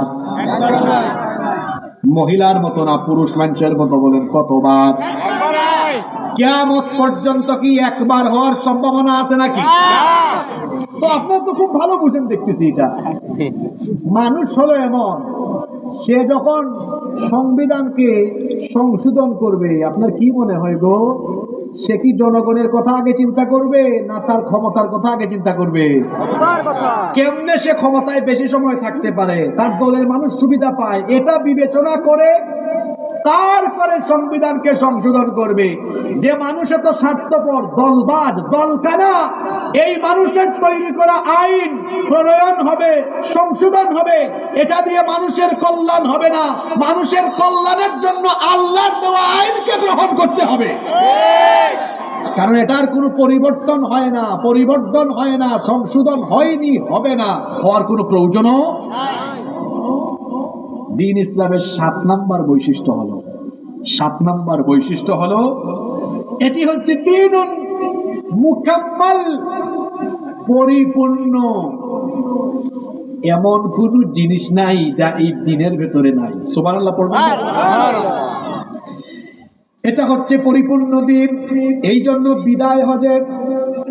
বিদায় হজের দিনে আল্লাহ নবীর কাছে আল্লাহ এই আয়াত নাজিল করে এই বিষয়টা চূড়ান্ত ভাবে জানিয়ে দিয়েছেন। এই আয়াতটা আপনারা অনেকেই জানেন, সূরা মাঈদার 3 নম্বর আয়াত। যারা পারেন আমার সাথে তেলাওয়াত করেন। আল-ইয়াউমা আকমালতু লাকুম দীনাকুম ওয়া আতমামতু আলাইকুম নি'মাতি ওয়া রাদিতু লাকুমুল ইসলাম দীনা। আল-ইয়াউমা আকমালতু লাকুম দীনাকুম, আজ আমি তোমাদের জন্য তোমাদের দ্বীনকে পরিপূর্ণ করে দিলাম। ওয়া আতমামতু আলাইকুম নি'মাতি, আমার নিয়ামতকে তোমাদের জন্য সম্পূর্ণ করলাম, পরিপূর্ণ করলাম। ওয়া রাদিতু লাকুমুল ইসলাম দীনা, আর আমি রাজি হয়ে, খুশি হয়ে ইসলামকে তোমাদের জন্য জীবন বিধান হিসাবে ঠিক করে দিলাম। সুবহানাল্লাহ। তার মানে ইসলাম হলো এমন এক দ্বীন, এটা পরিপূর্ণ। মানুষের জীবনের জন্য যা দরকার সব ইসলামের ভেতরে আছে না নাই? আস্তে বলবেন না, জোরে বলেন, আছে না নাই? এজন্য আল্লাহ তাআলা বলেছেন, ওয়ানাজ্জালনা আলাইকাল কিতাবা তিবয়ানাল লিকুল্লি শাইইন ওয়া হুদান ওয়া রাহমাতান ওয়া বুশরা লিল মুসলিমিন। কোরআনে কারীমের 16 নম্বর সূরা সূরাতুন নাহলের 89 নম্বর আয়াতের শেষাংশে আল্লাহ বলছেন, আমি আপনার কাছে এই কিতাব অবতীর্ণ করেছি, নাজিল করেছি, আর তিবিয়ানাল লিকুল্লি শাই, সব কিছু এর ভেতরে আমি খুলে খুলে বর্ণনা করেছি। আল্লাহ তাআলা কোরআনে কারীমের 6 নম্বর সূরা সূরাতুল আনআমের 38 নম্বর আয়াতের শেষাংশে আরো বলছেন, মা ফাররাতনা ফিল কিতাবি মিন শাইইন সুম্মা ইলা রাব্বিহিম ইউহশারুন। তোমাদের যা যা দরকার, মা ফাররাতনা ফিল কিতাবি মিন শাই, কোনো কিছু এই কিতাবের ভেতরে বাদ দেই নাই। যা যা দরকার সব কিছু এই কিতাবের ভেতরে যিনি ঢুকিয়ে দিয়েছেন, গলার আওয়াজ বড় করে বলেন, তিনি কি? আল্লাহ। কোরআনের ভেতরে সব আছে না নাই? আছে, সব আছে। একবার এক রুটি বিক্রেতা কি বলে জানেন? কয়, হুজুর আপনি যে বললেন কোরআনের ভিতরে সব আছে, তো বলেন তো, আমি তো রেস্টুরেন্টে চাকরি করি, রুটি বানাই, রুটি কি করে বানাই, এটা কোরআন শরীফের কোন আয়াতে আছে? আপনারা হাসতেছেন, কিন্তু এই জবাব কোরআনের ভেতরে আছে না নাই? বললাম আছে তো। কপাল, চক্ষু কপালে উঠে গেছে, কই কোন জুড়ে আছে, এটা তো কোন হুজুর ওয়াজ করলো না কখনো। আমি বললাম এটাও আছে। কই দেখি বলেন তো কোথায় আছে। আমি বললাম ফাসআলু আহলা যিকরি ইন কুনতুম লা তা'লামুন। আল্লাহ বলেছেন যদি কোনো বিষয় না জানো, যে জানে তাকে জিজ্ঞেস করে নাও। তো তুমি রুটি বানাইতে না জানলে যে রুটি বানাইতে জানে, আল্লাহ বলছেন তারে গিয়া জিজ্ঞেস করে তার থেকে এটা জেনে নাও। কোরআন হলো এমন এক কিতাব, আপনার জীবনে যা দরকার সব কোরআনে আছে না নাই? এখন তো আওয়াজ বেরোয় না, আছে না নাই? কিভাবে আপনার নিজের ব্যক্তি জীবন চালাবেন, আপনার পরিবার চালাবেন, কোরআনে এটা নাই? কি করে আপনার সমাজ চালাবেন, কি করে আপনার সকল অঙ্গনকে পরিচালনা করবেন, এই কোরআনের ভেতরে আল্লাহ সব দিয়েছেন। এজন্য আল্লাহ বলেছেন এই দিন যখন তোমাকে দেওয়া হলো, এই দিনের ভেতরে ঢুকলে পরিপূর্ণ ঢুকতে হবে, কিছু ঢুকবা আর কিছু বাইরে থাকবা, এমনটা হতে পারে না। আল্লাহ বলেছেন তুমি যদি দিন ইসলামে প্রবেশ করো, পরিপূর্ণ প্রবেশ করো, কিছু ঢুকবা কিছু বাইরে থাকবা, এমনটা হবে না। এজন্য আল্লাহ তাআলা কোরআনে কারীমের 2 নম্বর সূরা, ওইদিকে কি হইছে, কত গুরুত্বপূর্ণ আয়াত চলে যাচ্ছে, এটা তো মিস করলে। শোনেন আমি বলে ফেলি, এটা আমার আজকের আলোচনার শেষ পয়েন্ট। এটাকে আমি শেষে রাখছি কেন জানেন? আচ্ছা বলেন তো, খাওয়া দাওয়া যে খান, সবচেয়ে মজার অংশটা কি শুরুতে থাকে না শেষে থাকে?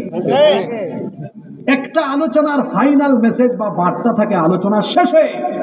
আপনি যদি ওখানেও মনোযোগী হয়ে যান তো কি নিয়ে বাড়ি যাবেন? আমরা বলছিলাম এটা পরিপূর্ণ দিন, এজন্য আল্লাহ বলেছেন দিন মানলে পরিপূর্ণই মানতে হবে, কিছু মানবা কিছু মানবা না, এটা হতে পারে না। এজন্য আল্লাহ কোরআনে কারীমের 2 নম্বর সূরা সূরাতুল বাকারা এর 208 নম্বর আয়াতে বলেছেন ইয়া আইয়ুহাল্লাযীনা আমানু দুখুলু ফিস-সিলমি কাফা ولا تتبعوا خطوات الشيطان إنه لكم عدو مبين ইয়া আইয়ুহাল্লাযীনা আমানু, অ্যাপ্রোচ বুঝতে হবে। আল্লাহ সম্বোধন করেছেন হে বিশ্বাসীরা। কোরআনের কিছু কিছু আয়াতে আল্লাহ সরাসরি কাফিরদেরকে অ্যাপ্রোচ করেছেন, যেমন কুল ইয়া আইয়ুহাল কাফিরুন, এখানে কাফিরদেরকে আল্লাহ সম্বোধন করেছেন। কোথাও আল্লাহ বলেছেন ইয়া আইয়ুহান নাস, ইয়া আইয়ুহাল ইনসান, সব মানুষকে সম্বোধন করেছেন। এই আয়াতে আল্লাহ সম্বোধন করেছেন শুধু কাদেরকে? এটাও কইতে পারলেন না, কাকে? ঈমানদারদেরকে। আল্লাহ বলেছেন ইয়া আইয়ুহাল্লাযীনা আমানু, হে ঈমানদারেরা। আমরা ঈমানদার না বেঈমান? এটাও সাহস করে বলতে পারলেন না, আমরা ঈমানদার না বেঈমান? আল্লাহ তুমি সাক্ষী থাকো, আমরা ঈমানের ঘোষণা দিয়েছি, আমাদেরকে ঈমানদারদের কাতারে শামিল করে দাও। হে ঈমানদারেরা, উদখুলু ফিস-সিলমি কাফা, পরিপূর্ণভাবে ইসলামে দাখিল হও, পুরাপুরি ঢুকো, পুরাপুরি ঢুকো, পুরাপুরি ইসলামে প্রবেশ করো। জোরে বলেন তো কিভাবে প্রবেশ করো? পুরাপুরি।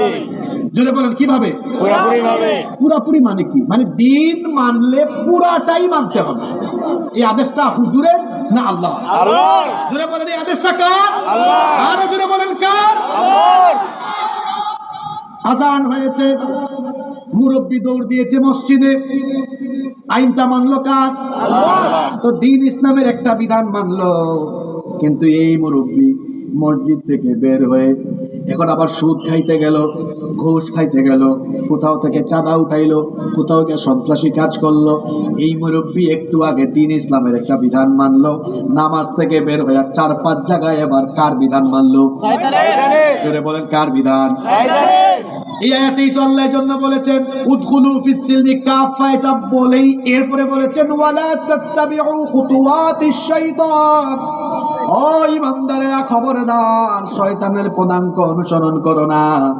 তার মানে আল্লাহ বলেছেন কিছু জায়গায় আল্লাহর আইন, কিছু জায়গায় শয়তানের তরিকা অনুসরণ করা যাবে না, বরং একজন মুমিন 24 ঘন্টায় আনুগত্য করবে কার? আল্লাহ। আরো জোরে বলেন আনুগত্য করবে কার? আল্লাহ। শুধু 24 ঘন্টা নয়, ওয়া'বুদু রাব্বাকা হাত্তা ইয়াতিয়াকাল ইয়াকিন, মৃত্যু আসার আগ পর্যন্ত একজন মুমিন ইবাদত অর্থাৎ আনুগত্য করবে কার? আল্লাহ। সে মসজিদে যেমন আল্লাহর আনুগত্য করবে, মসজিদের বাইরেও আল্লাহর আনুগত্য করবে। সে যেমন করে নামাজ আদায় করে ঠিক তেমনি ভাবে নামাজে যে আল্লাহর হুকুম মানে সে আল্লাহর হুকুম মতো সে তার পরিবার চালাবে। যে আল্লাহর হুকুম মতো রমজান মাসে সে রোজা রাখে সে আল্লাহর হুকুম মতো তার পরিবার সে চালাবে। যে আল্লাহর হুকুম মতো সামর্থ্য থাকলে সে হজ করে কিংবা যাকাত আদায় করে সেই আল্লাহর হুকুম মতো সে তার সমাজও চালাবে, রাষ্ট্রও চালাবে। কারণ সে শুধু মসজিদে নয়, সে তার জীবনের সব জায়গায় আইন মানবে, হুকুম মানবে কার? আল্লাহর। এই আপনার কি হয়েছে? বসান, ওনারে বসায় দেন। এত এত খুঁতখুঁতানি নিয়া মাহফিলে আসেন কেন? যাদের সমস্যা আছে বসবেন না, আগে ভাগেই দৌড় মারবেন। এটা আদবের খেলাফ। কোথাও বক্তব্য শুনতে বসে গেলে পুরাটাই শুনে যেতে হবে, ঠিক না বেটি? এখানে কি পুঁথি পড়া হচ্ছে নাকি? গীত গাওয়া হচ্ছে নাকি? তো শুরু থেকেই কার কথা বলা হচ্ছে? জোরে বলেন কার? আল্লাহ বলছেন শুধু নামাজে না, একজন মুমিন 24 ঘন্টা আইন মানবে কার? বলেন 24 ঘন্টা আইন মানবো কার? আচ্ছা ভালো কথা, তো নামাজে তো মানলাম, নামাজে কার আইন মানি? জোরে বলেন কার আইন? এবার বলেন আপনারা, আপনাদের দেশের আদালতে চলে কার আইন? শয়তান বলিয়েন না, মানুষের আইন। কার আইন? উল্টা পাল্টা জবাব দিয়েন না। আমি কিন্তু আপনাদেরকে লাইনে তুলছি, 10 মিনিট ধৈর্য থাকবে তো সবার? এই 10 মিনিটে এমন এমন এমন এমন কথা শুনবেন ইনশাআল্লাহ, এই কথাগুলোই আপনাদের জীবন পরিবর্তনে যথেষ্ট ইনশাআল্লাহ। এবার বলেন আমাদের মসজিদে গেলে আমরা আইন মানি কার? আল্লাহর। এবার বুঝে শুনে জবাব দেন তো, আদালতে আইন চলছে কার? মানুষের। জুড়ে বলেন কার? মানুষের। এখন একজন মুমিন সে সব জায়গায় হুকুম মানবে কার? এই নির্দেশনা কার? আল্লাহর। কিন্তু আদালতে এখন হুকুম চলছে কার? এবার আসেন আমরা কোনো রাজনৈতিক আলোচনা না করে আসলে আমরা ফায়দার কথা বলি। ওই যে তাবলিগের ভাইরা অনেক সুন্দর কিছু মানে কথা বলেন না, নামাজ শেষে থাকবেন ঈমান আমলের বহুত ফায়দার কথা হবে। তো আমি আজকে বলতেছি রাজনৈতিক আলাপ বাদ দিয়ে আসেন আমরা নিজেদের ফায়দার কথা আলোচনা করি। ফায়দার কথা শুনতে চান তো? যে বক্তা দলীয় দৃষ্টিভঙ্গি মাথায় রেখে কথা বলে এই বক্তার বক্তব্যে মানুষ হেদায়াত হয় না। যে শ্রোতা দলীয় দৃষ্টিভঙ্গি মাথায় রেখে বক্তব্য শুনে সেও হেদায়াত হয় না। এই মুহূর্তে দল মত ভুলে গিয়ে আল্লাহর বান্দা হিসাবে এই কথাগুলো শুনেন, আল্লাহ হেদায়াত দিয়ে দিবে ইনশাআল্লাহ। সবার মন মগজ স্বাভাবিক আছে তো? ওকে, আপনারা একটু আগে বলেছেন আদালতে চলে কার আইন? মানুষের। আল্লাহর আইন থাকলে লাভ হইতো না লস হইতো? বলছি না, আসেন আমরা একটু থামেন না, আসেন আমরা একটু ঈমান আমলের ফায়দার ওয়াজ শুনি, একটু ভালো ওয়াজ শুনি, ফায়দার কথা শুনি। এবার বলেন গত 54 বছরে আমার দেশে নারী ধর্ষণ কমেছে না বেড়েছে? আশ্চর্য কথা কি জানেন, এই দেশ 54 বছরের মধ্যে 32 বছর শুধু নারীরাই পরিচালনা করেছে, আর 22 বছর আমরা পুরুষ কয়েকজন মিল্লা ভাগ যোগ করে চালাইছি। আর ওইদিকে 32 বছর দুইজনই কাম সারছে। আবার এট এ টাইম তাদের হাতে এমন ক্ষমতা ছিল, সরকার দলীয় নেতা নারী, বিরোধী দলীয় নেতা নারী, স্পিকার নারী, স্বরাষ্ট্রমন্ত্রী, পররাষ্ট্রমন্ত্রী, শিক্ষামন্ত্রী, স্পিকার নারী। বাংলাদেশে এরকম ছিল কি ছিল না? এত ক্ষমতা পাওয়ার পরেও কলেজে বিশ্ববিদ্যালয়ে নারী শ্লীলতাহারি বন্ধ হলো না, নারী নির্যাতন বন্ধ হলো না, ধর্ষণ বন্ধ হলো না। 32 বছর ক্ষমতায় থেকেও 54 বছর ধরে মানুষের আইন দিয়ে আদালত পরিচালনা করে এখনো ধর্ষকদেরকে সাইজ করা গেল না। এই যে কয়েক মাস আগে মাগুরায় আমার এক ছোট্ট বোন আসিয়া, তার কথা কি আপনাদের মনে আছে? এক পরিবারের 3 নরপিশাচ আমার এই বোনটির উপরে পাশবিকতা চালিয়েছিল। আমার বোনটা কয়েকদিন হাসপাতালে থেকে খুব কষ্টের সাথে দুনিয়া থেকে চলে গিয়েছে। চাপাইয়ের মানুষ, নবাবগঞ্জের মানুষ আপনারা বলেন, আমার এই বোনের এই অবস্থা যারা করেছে এই নরপিশাচরা এখনো বেঁচে আছে না নাই? এই কথা বলেন না কেন? আদালতে কার আইন? জোরে বলেন কার আইন? আরো জোরে। এ কেমন আইন গো, যে আইন থাকার ফলে আমার ধর্ষিতা বোন কবরে চলে যায় আর ধর্ষক এখনো বেঁচে থাকে। এই আইনের মুখে আমি লাথি মারি। বাংলাদেশে বিভিন্ন কলেজে বিশ্ববিদ্যালয়ে এমনও জায়গা আছে যেখানে ধর্ষণের সেঞ্চুরি হয়েছে। ধর্ষণ করে জেলখানায় ঢুকেছে, কয়েক মাস বা কয়েক বছর পরে জামিন পেয়ে ফুলের মালা গলায় দিয়ে রাস্তায় হাঁটে, আদালতে কার আইন? কথা বলেন না কেন?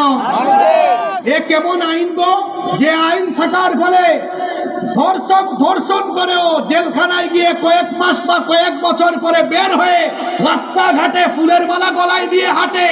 আপনার ওই আইনের মুখে আমি ঝাড়ু নিক্ষেপ করি।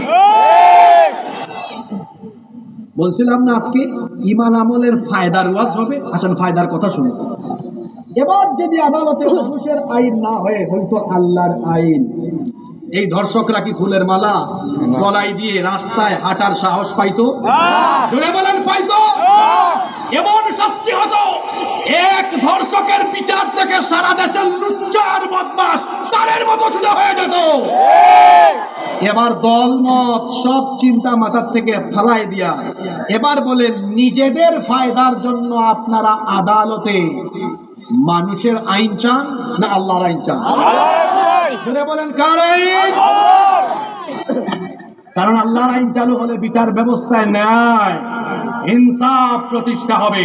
প্রতিটি মানুষ আদালতে গিয়ে ন্যায় বিচার পাবে, কারো উপরে অবিচার হবে না ইনশাআল্লাহ। শেষ কথা এবার বলেন, কথায় আছে শেষ ভালো যা সব ভালো। এ তো বললাম আদালতের কথা গো। এবার আসেন আপনাদের দেশে চলে রাষ্ট্রীয় ভাবে আল্লাহর আইন না মানুষের আইন? জোরে বলেন কার আইন? মানুষের আইন। রাসূলুল্লাহ সাল্লাল্লাহু আলাইহি ওয়াসাল্লাম 10 বছর মদিনার রাষ্ট্রকে পরিচালনা করেছেন। কথা কি মিথ্যা না সত্য? সত্য। কার আইন দিয়ে? আল্লাহ। জোরে বলতে হবে আল্লাহ। কার আইন? আল্লাহ। আবার বলেন আল্লাহ। সবাই বলেন আল্লাহ। সবাই বলেন আল্লাহ। আমরা রাসূলের উম্মত হিসাবে আমাদের সমাজে রাষ্ট্রে আমরা কার আইন চাই? আল্লাহ। 54টি বছর ধরে আমার দেশকে লুটে পুটে খাওয়া হয়েছে। আমার দেশের মানুষের ভাগ্যের পরিবর্তন হয়নি। যারাই মানুষের ভাগ্যের পরিবর্তনের কথা বলে তারাই দেখা যায় ক্ষমতা পাওয়ার পরে তারা তাদের নিজেদের ভাগ্যকে পরিবর্তন করে। তারা বলে ক্ষুধামুক্ত দারিদ্র্যমুক্ত সমাজ দেশ গঠন করবে, কিন্তু এরা নিজেরা এত ক্ষুধার্ত, ক্ষমতায় যাওয়ার পরে নিজেদের ক্ষুধা তারা মিটাতে পারে না। যারা নিজেদের ক্ষুধা মিটাতে পারে না, এরা মানুষের ক্ষুধা কেমনে মিটাবে? এজন্য আল্লাহর আইনকে আর রাসূলের আদর্শকে গ্রহণ করে এই দেশকে বিনির্মাণ করতে হবে। কারা কারা রাজি আছেন দুহাত তুলে আল্লাহরে দেখান।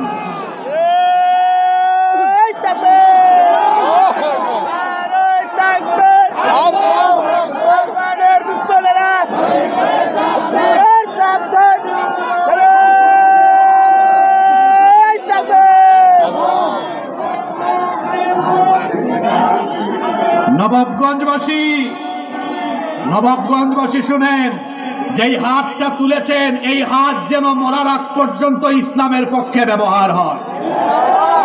রাজি আছেন তো? যুবকদের হাতগুলো বেশি করে উঁচা হবে। যুবকদের হাত ইসলামের পক্ষে থাকবে তো? হাত নামান, হাত নামান। এই বাংলাদেশকে জুলুমের হাত থেকে বের করে নিয়ে আসার জন্য যুবকরা অগ্রণী ভূমিকা পালন করেছে। এই বাংলাদেশকে আলোকিত বাংলাদেশ হিসাবে বিনির্মাণের জন্য আবারও যুবকদেরকে সবার আগে এগিয়ে আসতে হবে। সম্মানিত ভাইরা, কষ্ট হচ্ছে আপনাদের? আমি কি আর 4-5 মিনিট সুযোগ পেতে পারি? ইনশাআল্লাহ। কি সুন্দর ভাষা গো আপনাদের। বড় ভালো লাগে আপনাদের কথা শুনতে। আমি যতবার চাপাই এসেছি, চাপাইয়ের মানুষের সাথে মিশতে কথা বলতে খুবই ভালো লাগে আমার। খুব সুন্দর আচরণ আপনাদের, খুব অতিথিপরায়ণ আপনারা, আর ভাষা এত সুন্দর, মাশাআল্লাহ, খুব ভালো লাগে আমার। সিলেটে গিয়েছেন নাকি আপনারা? কারা কারা গিয়েছেন হাত তোলেন তো। আরে বাপ রে বাপ, আপনারা সিলেটে কি বিয়ে শাদী করেছেন না নিয়ে আসছেন না দিয়েছেন? কাজে গিয়েছেন না? মাশাআল্লাহ, ঠিক আছে। আমি তো ভাবছিলাম আম খাইয়া সবার মাথা ঠান্ডা, কিন্তু এখানে এসে দেখি না, গলায় খুব আওয়াজ আছে আপনাদের। আলহামদুলিল্লাহ, আল্লাহ আমাদেরকে দিনের জন্য কবুল করেন। এবার আপনারা বলেন, আল্লাহর দিন ইসলাম, আল্লাহর আইন যদি আমাদের রাষ্ট্রের সব জায়গায় প্রতিষ্ঠা হয় আমাদের ফায়দা আছে না নাই? শোনেন, আমি বলছিলাম না রাজনৈতিক ওয়াজ এখানে হবে না, আমরা ইমান আমলের ফায়দার ওয়াজ শুনবো। আমি ফায়দার কথা বলি। 1 নম্বর ফায়দার কথা বলছিলাম, আদালতে আল্লাহর আইন থাকলে অবিচার বন্ধ, জুলুম বন্ধ। এবার আরেকটা ফায়দার কথা শুনি, মনোযোগ আছে তো সবার? আল্লাহর আইন যখন দেশে থাকবে, গরিব মানুষ থাকবে না, বেকার থাকবে না। এই যুবক ভাইয়েরা, অনেকে বেকার আছে না? বেকার থাকবে না, দরিদ্র থাকবে না, বেকারত্ব থাকবে না। তাহলে আপনি বলুন হুজুর, এই বেকারত্ব, এই দারিদ্রতা কিভাবে দূর করা হবে? বেকারত্ব আর দারিদ্রতা দূর করার ফর্মুলা হুজুর দিচ্ছেন না, বেকারত্ব আর দারিদ্রতার ফর্মুলা দূরীভূত করার সমাধান দিচ্ছেন সরাসরি কে? সেই সমাধানটা হলো যুগ যুগ ধরে চলা সুদ ভিত্তিক অর্থ ব্যবস্থার পরিবর্তে আল্লাহর দেওয়া যাকাত ভিত্তিক অর্থ ব্যবস্থা। এটাকে যদি প্রতিষ্ঠা করা যায়, তাহলে একটা সমাজ এবং একটা দেশকে মুহূর্তের মধ্যেই বদলে দেওয়া যায়। এজন্য আল্লাহ তাআলা বলেছেন, আল্লাযীনা ইম্মাক্কান্নাহুম ফিল আরদি আকামুস সালাতা ওয়া আতাউজ যাকাতা ওয়া আমারু বিল মা'রুফি ওয়া নাহাউ আনিল মুনকার ওয়ালিল্লাহি আকিবাতুল উমুর। আর মুমিনদেরকে আমি যদি রাষ্ট্র ক্ষমতা দান করি, 1 নম্বরে তারা সালাত কায়েম করবে। কি কায়েম করবে? সালাত কায়েম করবে। 2 নম্বরে তারা যাকাত ভিত্তিক অর্থ ব্যবস্থাপনা প্রবর্তন করবে। কি ভিত্তিক? যাকাত। জোরে বলেন, কি ভিত্তিক? ইসলামী রাষ্ট্রের প্রাণ হলো যাকাত। প্রাণ হলো কি? আমাদের দেশে মানুষ যাকাত শুনলেই মনে করে এগুলো খয়রাতির মতো, মানে দিবে আর নিবে। এই যে যাকাতের নামে শাড়ি দেয়, লুঙ্গি দেয়, 500 টাকা, 200 টাকা, 300 টাকা করে বিতরণ করে, এভাবে করে যাকাতের হক আদায় হয় না। যাকাত দেওয়া হয়েছে বেকারত্ব ঘোচানোর জন্য, দারিদ্রতা দূর করার জন্য। যাকে যাকাত দিবেন সে যেন আর গরিব না থাকে, আগামী বছর যেন সে আর যাকাত না খায়। এবার আসেন, আপনাদের ধৈর্য কুলাচ্ছে তো? আমি যা বলছি তাই 3-4 মিনিট ধৈর্য আছে তো? আচ্ছা, মনে করেন এখন যাকাত এই গ্রামে, বুয়ালিয়া গ্রাম, তাই না? এই বুয়ালিয়া গ্রামের সব মানুষের যাকাত গুলো একত্রিত করলো এই সংগঠনের নাম, মনে করেন মানব কল্যাণ সংগঠন। শুনতেছেন আপনারা? দেখা গেল এখানে যাদের উপর যাকাত ফরজ হয়েছে, নিসাব পরিমাণ মাল আছে, তাদের যাকাতকে একত্রিত করে দেখা গেল এর পরিমাণ হলো 2 লক্ষ টাকা আসছে। কত লক্ষ টাকা? এই 2 লক্ষ টাকা আপনি যদি 500 টাকা করে জন প্রতি দেন, মোট 400 জন মানুষকে দিতে পারবেন। কয়শো? আপনারা আমাকে বলেন, এই 400 জন মানুষকে জন প্রতি 500 টাকা করে দিলে এরা কি গরিব থেকে ধনী হয়ে যাবে? এক বেলা খাইতে পারবে, পরে আর খাইতে পারবে না। কিন্তু এই 2 লক্ষ টাকা যদি 400 জনকে না দিয়ে যদি 3-4 জনকে দেন, একজন বিধবাকে একটা সেলাই মেশিন কিনে দিলেন, আরেকজন দরিদ্র মানুষ কুটির শিল্পের জন্য ব্যবস্থা করে দিলেন, আর একজনকে আপনি হালের একটা বলদ কিনে দিলেন, একজনের পরিবার চলে না, তার একটা ভ্যান কিনে দিলেন, এই 3-4 জনের পরিবার এখন চলার মতো ব্যবস্থা হয়ে গেল কি হয়ে গেল না? যাকাতের ফর্মুলা হলো এইভাবে যাকাত দিতে হয়। এ তো আমি আপনার বুয়া দিয়ে বুঝাইলাম। এবার শুনেন গো, বাংলাদেশে কি হবে যদি রাষ্ট্রীয়ভাবে যাকাতের ব্যবস্থাপনা করা হয়, যাকাত মিনিস্ট্রি থাকে, মন্ত্রণালয় থাকে, আর সারা দেশের মুসলমানদের সম্পদের হিসাব সরকারের কাছে থাকলো। যাদের নিসাব পরিমাণ মাল আছে, বছর শেষে চিঠি আসছে, মিস্টার অমুক, এবছর আপনার এত টাকা আসছে, আমাদের সংশ্লিষ্ট অফিসে বা অমুক জায়গায় গিয়ে এটা জমা দেন। সারা দেশের যাকাতের টাকাগুলোকে একসাথে করে, আমি তো যাকাত নিয়ে ব্যক্তিগতভাবে গবেষণা করেছি, আমি বোঝানোর জন্য একটা কম পরিমাণ অ্যামাউন্ট ধরছি। মনে করেন এই বছর গোটা দেশ থেকে যাদের উপর যাকাত ফরজ হয়েছে উত্তোলন করে দেখা গেল মোট পরিমাণ দাঁড়িয়েছে 140,000 কোটি টাকা। এটা 2-3 বিভাগ দিয়ে সম্ভব, শুধু চট্টগ্রাম আর সিলেট বিভাগ দিয়ে এটা সম্ভব। কিন্তু আমি বোঝানোর জন্য আপনাকে বললাম 140,000 কোটি, জোরে বলেন 140,000 কোটি টাকা এবার সরকারের কাছে জমা পড়লো।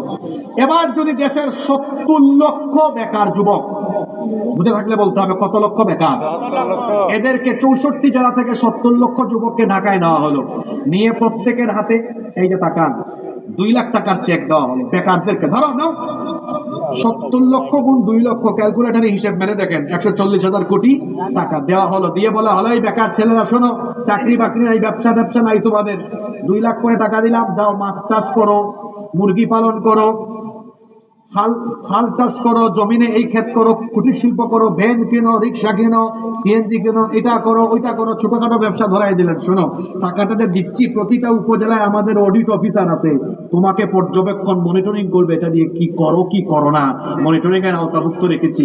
এই রকম সদিচ্ছা থাকলে ইসলামী রাষ্ট্রে জাকাত ব্যবস্থাপনায় 1 বছরে দেখা গেল কত লক্ষ যুবকের কর্মসংস্থান হলো? 70 লক্ষ। কথা বলেন, 70 লক্ষ। জোরে বলেন। আমি যে ফর্মুলার কথা বলছি, এটা কি বাস্তব না অবাস্তব? এটা আমার দেওয়া না, কার দেওয়া? আল্লাহ। মানুষের আইন গ্রহণ করছেন তো। 54 বছর ধরে দেশটা গরিব আছে, আপনারা গরিবই থাকবেন। এই নবাবগঞ্জ থেকে আমি চ্যালেঞ্জ করে বলে গেলাম, বাংলাদেশে দারিদ্রতার কবর 54 বছরে মানুষের তৈরি করা আইন দিয়ে দারিদ্রতার কবর রচনা করা যায়নি। যারা মানুষের তৈরি করা আইন দিয়ে দারিদ্রতা মুক্ত বাংলাদেশ করতে চায়, চ্যালেঞ্জ ছুড়লাম, তারা পারবে না। আলেম উলামা আর কুরআনের অনুশাসন যারা প্রতিষ্ঠা করতে চায়, তাদের হাতে দায়িত্ব দিয়ে দেখেন, মাত্র 10 বছরে বাংলাদেশে দারিদ্রতার কবর রচনা করা হবে। বলছিলাম না, কোনো রাজনৈতিক কথা হবে না, ফায়দার কথা হবে। কিসের কথা? এবার দলমত ফলায় দেন। বলছিলাম না, যে বক্তা দলীয় দৃষ্টিভঙ্গি মাথায় রেখে বক্তব্য দিবে, তার বক্তব্যে মানুষ হেদায়েত হবে না। আমি কি একটিবারও 1.5 ঘন্টার ভেতরে কোন দলের সাফাই গিয়েছি? কোন নেতার পক্ষে কথা বলেছি? আমি তো কোন দলের দালাল না, কোন নেতারও দালাল না। তবে হ্যাঁ, আমি আল্লাহ আর তার রসুলের দালাল। আমি আল্লাহর পক্ষে, রসুলের পক্ষে এখানে কথা বলতে বসেছি। বলছি, আপনারা যদি এভাবে মানুষের তৈরি করা আইনকে পায়ের তলায় ফেলাইয়া দিয়া আল্লাহর কোরআনের আইনকে গ্রহণ করেন, সমাজ রাষ্ট্র এত উন্নতি আর সমৃদ্ধির জায়গায় চলে যাবে, যেভাবে রসুলের সময়ে, খুলাফায়ে রাশিদার সময়ে তারা সমৃদ্ধভাবে পৃথিবীতে মাথা উঁচু করে দাঁড়িয়েছিলেন। আল্লাহর কোরআনের আইনকে গ্রহণ করলে শুধু বাংলাদেশ নয়, পৃথিবীর বুকে আমরা মাথা উঁচু করে সমৃদ্ধ জাতি হিসাবে দাঁড়িয়ে যেতে পারবো। এজন্য আসুন, দল মত ভুলে গিয়ে মানুষের তৈরি করা আইনকে ডাস্টবিনে ফেলে দেই, আর আল্লাহর তৈরি করা কোরআনের আইনকে গ্রহণ করে নেই। কারা কারা রাজি আছেন আল্লাহরে 2 হাত তুলে দেখান।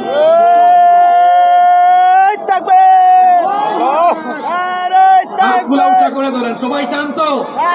সবাই চান তো? এই যে আজকে এত সুন্দর পরিবেশে বসে আলোচনা শুনলেন, আমার ভাইরা এত সুন্দর আয়োজন করলো, তাদের কিছু ঘাটতি থেকে গেছে। যে 2টা হাত ইসলামের পক্ষে উঠাইছি, এই 2টা হাত কি আমরা কোরআনের জন্য, সহযোগিতার জন্য বাড়ায় দিতে পারি না? পারি কি পারি না? চতুর্দিক থেকে চাদর ঢুকবে, এই 2টা হাতকে আমরা আল্লাহর খুশির জন্য উজাড় করব। হাতগুলা নামায়া পকেটে ঢুকাই। ইনশাআল্লাহ তো ছোট হয়ে গেছে গো। হ্যাঁ, এবার পকেটে ঢুকাই, মানুষের পকেটে না, নিজের পকেটে। কই আপনারা একটু এখন কিন্তু ওই চাচাকে ধরেন, খবর আছে উঠলে, চাচা এখন 5,000 টাকা গুনতে হবে গো, চুপচাপ বসে যান। হ্যাঁ, চতুর্দিক থেকে ব্যাগ যাচ্ছে, আমরা 2টা হাত পকেটে ঢুকাচ্ছি তো। মা বোনদের প্যান্ডেলেও ব্যাগ যাচ্ছে, আপনারা সবাই সামিল হবেন। আমি দীর্ঘ সময় ধরে কোরআন সুন্নাহর আলোকে যে একটি আয়াত থেকে কথা বলছিলাম, আমার তো আয়াতটা শেষ করতে হবে। আপনারা 2 মিনিট আমাকে সময় দিবেন না? 2 মিনিট সময় দিবেন না? কেউ কিন্তু উঠবেন না। ওই যে শার্টওয়ালা দাঁড়িয়েছেন একজন, খবরদার বসে যান, বসেন, আপনাকে বসেন বসেন বসেন, কেউ দাঁড়াবেন না। ব্যাগ যাচ্ছে, ব্যাগের কাজ নীরবে নীরবে ব্যাগের কাজ হবে। আমার কথা এবার আমি শেষ করি। ভাই যে চাচা উঠছেন কেন, বসেন। আল্লাহ বলেছেন, ইন্নাদ-দীনা ইনদাল্লাহিল ইসলাম, নিশ্চয়ই আল্লাহর কাছে একমাত্র দ্বীনের নাম কি? ইসলাম। এরপরে আল্লাহ বলেছেন ওয়া মাখতালাফাল্লাযীনা উতুল কিতাব মিন বাদি মা জাআহুমুল ইলমু বাগিয়াম বাইনাহুম, যাদেরকে কিতাব দেওয়া হয়েছে সুস্পষ্ট জ্ঞান আসার পরেও শুধু পারস্পরিক বিদ্বেষবশত যারা মতবিরোধে লিপ্ত হয়েছে, ওয়া মাইয়াকুর বিআয়াতিল্লাহ, যারা আল্লাহর আয়াতের সাথে নাফরমানি করেছে, এদের হিসাব সহজ না কঠিন? আওয়াজ তো কমে গেল। সহজ না কঠিন? কঠিন হিসাব হবে, কারণ আল্লাহ ফাইন্নাল্লাহা সারিউল হিসাব, হিসাব গ্রহণে দ্রুত। আল্লাহর হিসাব থেকে, কঠিন হিসাব থেকে যদি আমরা বাঁচতে চাই, তাহলে দ্বীন ইসলামকে আমরা আমাদের জীবন পরিচালনার একমাত্র বিধান হিসাবে গ্রহণ করে মৃত্যু পর্যন্ত দ্বীন ইসলামের পথে আমরা অটল অবিচল থাকবো। রাজি আছেন সবাই? রাজি আছেন সবাই? আল্লাহ সবাইকে কবুল করেন। আমাকে এখানে কমিটির ভাইয়েরা, সাখাওয়াত ভাই সিলেটে থাকে, সেনাবাহিনীতে জব করে, কি জানি লিখছে, গজল সিলেট। আমি তো আসলে মাহফিলে এগুলো বলে সময় নষ্ট করি না, কারণ কুরআন হাদিসের কথা বলতে বলতে তো শেষ হয় না। এটা তো ইউটিউবে আছে। সাখাওয়াত ভাই, তারপরেও কি বলা লাগে? হ্যাঁ, ঠিক আছে, টাকা পয়সা দিয়ে ফেলেন জায়গা মতো বেগে, এটা বলে আমরা তারপরে আস্তে আস্তে শেষের দিকে যাবো ইনশাআল্লাহ। এটা কিছুই না, এটা তেমন কিছু না, এটা সিলেটের একটা আঞ্চলিক সঙ্গীত। আর আঞ্চলিকতা ইসলামে নাই, কারণ আমাদের পরিচয় হলো আমরা মুসলমান। আমরা কি মুসলমান? যে ব্যক্তি আসাবিয়াতের দিকে ডাকে সে মুমিন হতে পারে না। এটা একটা আঞ্চলিক সঙ্গীত, শুনতে চাইছে শোনাইছি, কিন্তু আমরা আঞ্চলিকতার উপরে যেন না থাকি। আমাদের ভ্রাতৃত্ব উহুওয়াতটা হবে দ্বীন ইসলামের উপর ভিত্তি করে। কিসের ভিত্তিতে? দ্বীন ইসলামের ভিত্তিতে। সুরমা গাঙ্গর ফারোবারি, শাহজালালুর উত্তরসূরি, দেশ বিদেশ বেটাগিরি, আমরা হকল সিলটি, আমরা হকল সিলটি। আপনাদের আছে আমের বাগান, আর সিলেটে আছে কমলার বাগান, চায়ের বাগান তো আছে। সিলেটর ওই কমলার বাগান, খাইলে জোড়ায় হকলর ফোরান, সিলেটের চা না খাইলে ভাই দিন খাটতো না একদিন, দিন খাটতো না একদিন। সুরমা গাঙ্গর ফারোবারি, শাহজালালুর উত্তরসূরি, দেশ বিদেশ বেটাগিরি, আমরা হকল সিলটি, আমরা হকল সিলটি। সৌদি আরব, আবু ধাবি, কাতার, দুবাই, লন্ডন যাবি, আমেরিকাত গিয়া দেখবাই ফাইবাই খালি সিলটি, ফাইবাই খালি সিলটি। সুরমা গাঙ্গর ফারোবারি, শাহজালালুর উত্তরসূরি, দেশ বিদেশ বেটাগিরি, আমরা হকল সিলটি, আমরা হকল নবাবগঞ্জবাসী। আমরা সবাই মুসলমান, এটা আমাদের পরিচয়, আমাদের উখুওয়াত, আমাদের ভ্রাতৃত্ব হবে দ্বীন ইসলামের উপর ভিত্তি করে। আল্লাহ আমাদেরকে দ্বীন ইসলামের উপরে অটল অবিচল থাকার তৌফিক দান করেন। আজকে যে আয়াত থেকে আলোচনা করলাম, এই আয়াত উপলব্ধি করে আমরা যেন দ্বীনের উপরে অটল অবিচল থাকি, দ্বীনের উপর থেকে যেন কবরে যাই। তাহলে কবরে একটা প্রশ্ন আছে না, না দ্বীন ওকা, দ্বীনের নাম কি? জোরে বলেন, দ্বীনের নাম কি? ইসলাম। তখনই বলতে পারবো যখন দ্বীন ইসলামকে পরিপূর্ণভাবে গ্রহণ করব। আল্লাহ সবাইকে তৌফিক দান করেন। আমিন। আমাদের এলাকায় কি মোনাজাত হয়? আচ্ছা, তাহলে মোনাজাত দিয়ে দিব। আচ্ছা, একজন এতিম বোন দোয়া চেয়েছে, আমরা দোয়া করব ইনশাআল্লাহ। আল্লাহুম্মা আমিন। আলহামদুলিল্লাহি রাব্বিল আলামিন, ওয়াসসালাতু ওয়াসসালামু আলা আশরাফিল আমবিয়াই ওয়াল মুরসালিন। আল্লাহুম্মা আমিন। রব্বানা যালামনা আনফুসানা ওয়া ইল্লাম তাগফির লানা ওয়া তারহামনা লানাকুনান্না মিনাল খাসিরিন। আল্লাহুল আলামিন, গভীর রাত পর্যন্ত তোমার অসংখ্য বান্দা বান্দীরা নীরবে বসে বসে তোমার কালাম থেকে আলোচনা শুনেছেন। রব্বুল আলামিন, এই গভীর রাতে আমরা যারা হাত তুলেছি, আমাদের জীবনে ছোট বড় জানা অজানা যত গুনাহ করেছি, দয়া করে সব গুনাহ তুমি মাফ করে দাও। রব্বুল আলামিন, আমাদেরকে তুমি দ্বীনের উপরে অটল অবিচল থাকার তৌফিক দাও। আমাদের অভাব অনটন দূর করে দাও, হালাল রিজিক দাও, হারাম থেকে বাঁচায় রাখো। আল্লাহ, আমাদের স্ত্রী সন্তানদেরকে আমাদের জন্য চক্ষু শীতলকারী বানিয়ে দাও। আমাদের পিতামাতাকে মাফ করে দাও। যাদের বাবা মা কবরে চলে গিয়েছেন, কবরকে জান্নাতুল ফেরদাউস বানিয়ে দাও। যাদের পিতামাতা বেঁচে আছেন, নেক হায়াত বাড়ায়া দাও। আল্লাহুম্মা গফিরলি ওয়া লিওয়ালিদাইয়া ওয়া কুর রাব্বিরহামহুমা কামা রাব্বায়ানি সগীরা। রাব্বিরহামহুমা কামা রাব্বায়ানি সগীরা। রব্বুল আলামিন, আমাদের যত আত্মীয় স্বজন কবরে চলে গিয়েছেন তাদেরকে মাফ করে দাও। এই বুয়ালিয়া এলাকার যত মুর্দেগান কবরস্থানে শুয়ে আছেন, আল্লাহ সবাইকে তুমি মাফ করে দাও। রব্বুল আলামিন আমাদের মধ্যে যারা অসুস্থ তাদেরকে শিফা দান করে দাও, আমাদের অভাব অনটন দূর করে দাও, যার যে সমস্যা আছে সমাধান করে দাও। যত মানুষ হাত তুলেছেন আমিন আমিন বলছেন, আল্লাহ সকলের দিলের নেক বাসনা তুমি পূরণ করে দাও। আমাদের এতিম বন্ধু আছে আল্লাহ তার মনের আশা তুমি পূরণ করে দাও। আল্লাহ আমাদের এই দেশকে তুমি ইসলামের জন্য কবুল করে নাও, আমাদের সবাইকে দ্বীনের একনিষ্ঠ অনুসারী হওয়ার তৌফিক দিয়ে দাও। আমার দেশের উপরে রহমত আর বরকত নাজিল করো। আল্লাহ আমাদের সবাইকে আমৃত্যুর দিনের উপরে অটল অবিচল থাকার তৌফিক দিয়ে দাও। 2 দিন ব্যাপী এই মাহফিলের অ্যারেঞ্জমেন্টকে কবুল করে নাও রব্বুল আলামিন। মাহফিলে যারা সভাপতিত্ব করেছেন, 2 দিন ব্যাপী যারা প্রধান অতিথি বিশেষ অতিথি ছিলেন, আল্লাহ সবাইকে মাফ করে দাও। আমাদের সবাইকে তুমি দিনের জন্য কবুল করে নাও। এই মানব কল্যাণ যুব সংঘকে কবুল করে নাও। এই যুব সংঘে যারা আছেন রব্বুল আলামিন তাদের প্রত্যেকের গুনাহ খাতা মাফ করে দাও। প্রত্যেকটি যুবককে তুমি দিনের জন্য কবুল করে নাও। এত এত বয়স্ক বাবারা, চুল পাকা দাড়ি পাকা বাবারা এসেছেন, আল্লাহ আমার বাবাদের গুনাহ খাতা মাফ করে দাও, ঈমানি জিন্দেগি নসিব করে দাও। এত যুবকেরা মাহফিলে এসেছে, আল্লাহ এই যুবকদেরকে নামাজি বানিয়ে দাও, এদেরকে তুমি দ্বীনের খাদেম বানায় দাও। শুনেছি হাজার হাজার মা বোনেরা মাহফিলে এসেছেন, আল্লাহ আমার পর্দার আড়ালে থাকা মা বোনদেরকে মাফ করে দাও। সাইয়্যিদা আয়েশা রাদিয়াল্লাহু আনহার অনুসারী বানিয়ে দাও, আয়েশা রাদিয়াল্লাহু আনহার মতো জীবন গঠনের তৌফিক দাও। রব্বুল আলামিন যত কথা বলেছি কবুল করে নাও, যা বলতে পারিনি মনের সকল আকুতি ফরিয়াদ তুমি কবুল করে নাও। সাল্লাল্লাহু তাআলা আলা খায়রি খালকিহি মুহাম্মাদিন ওয়া আলিহি ওয়া আসহাবিহি আজমাইন ওয়া জাআল আখিরা কালামিনা ইনদাল মাউত লা ইলাহা ইল্লাল্লাহু মুহাম্মাদুর রাসূলুল্লাহ। আসসালামু আলাইকুম ওয়া রাহমাতুল্লাহ। ওয়া আলাইকুম আসসালাম।